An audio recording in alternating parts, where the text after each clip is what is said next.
Hello, I am Servant James. Listen to the voice of Jesus Christ every day. I want to thank you, all the supporters who go to sheephere.org and donate and support our ministry.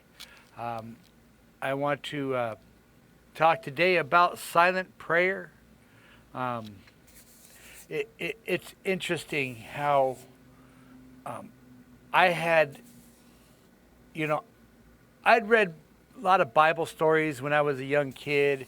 My mom had a collection of books, Joseph's Coat of Many Colors, and various books. And in these books, you would see how Joseph, as a young kid, was interacting with Jesus Christ. Well, God, the God of all creation, was speaking to Joseph, and he would tell his father about that, and his if you know anything about the Bible, Joseph is the first son of the woman who Jacob, Israel, fell in love with when he went. We're not talking about Abraham. Abraham, yes, and Isaac, but Isaac's son was Israel, who was originally called Jacob, and he fell in love with this woman, and he was told he had to work 10 years for her to be his wife, and her father duped him into marrying the older sister, and he had like 10 kids, 10 sons with the oldest sister, and 2 sons with the one who he really loved. But the first son from the first marriage was Joseph. And,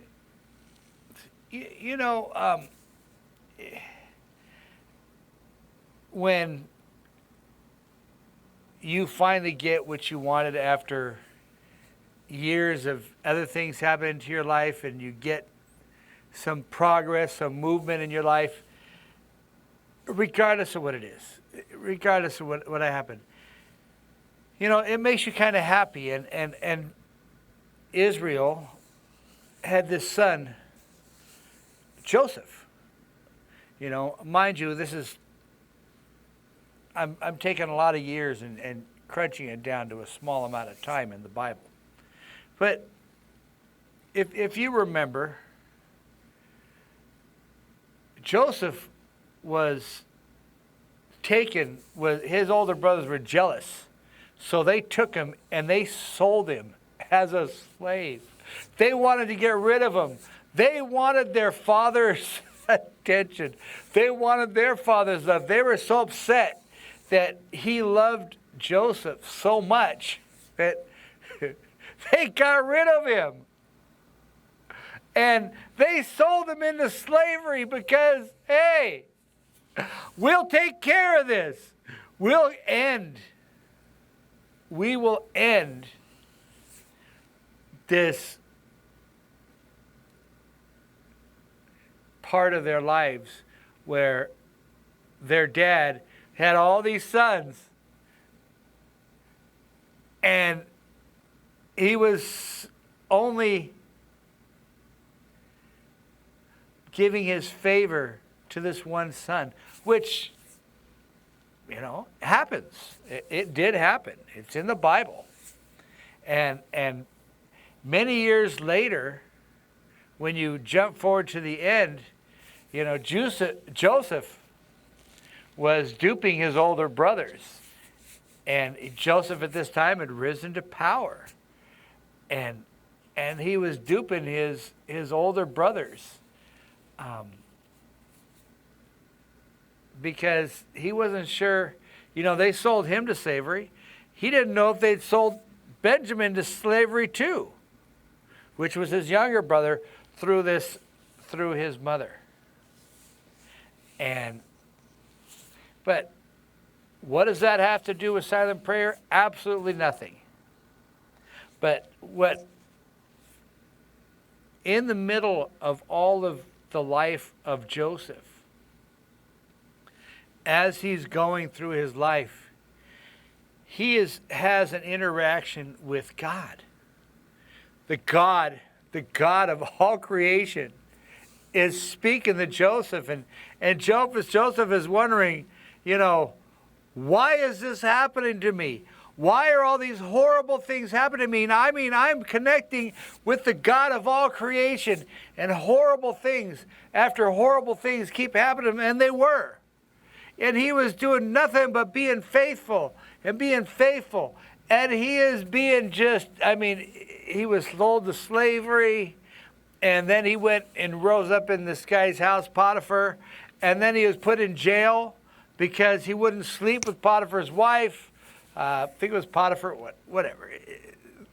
I don't have the Bible open in front of me. I don't do Bible studies before I do these. I go the direction God leads me because he's silently speaking to me and giving me these directions. But see, myself, I don't know why I've had to go do these things, why things have happened to me. I've been talking to God. God's been talking to me. And things have been happening to me. And I don't understand why all this stuff isn't happening the way I thought it would, because, God is speaking to me. I speak to God. I should be blessed beyond measure. And that's what Joseph was probably thinking. And that's what I think, and many people think too. I should be blessed beyond measure. But I'm not.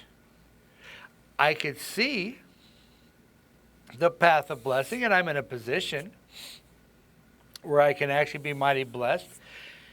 And it'll happen, but you have to go through phases of your life where you're speaking to God and he's speaking to you, and God is not telling you what's going to happen. He isn't telling you the future. He didn't tell Joseph the future.